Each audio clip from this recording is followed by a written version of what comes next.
Yo, what's up mga idol? So ayun, pauwi na naman tayo. Tapos na naman ang duty natin sa ating trabaho. Night shift na pala tayo. So ayun guys.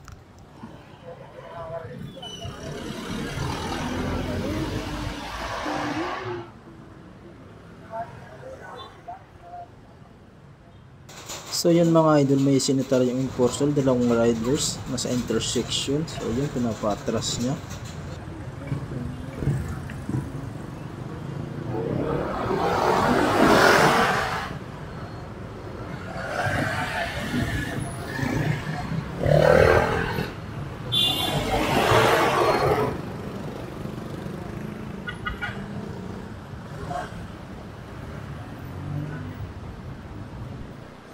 Ayun lang mga idol, parang tinitigan nata.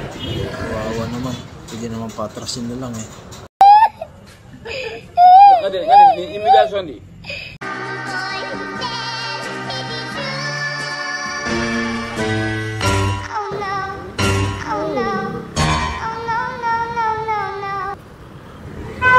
Ayun mga idol, tinikitan yung dalawa.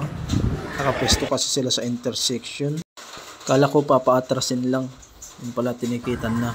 So yun mga idol, wag lagi tayo pumesto dyan sa may intersection. Kung saan may guhit, dun lang tayo. Huwag tayong lalagpas dyan.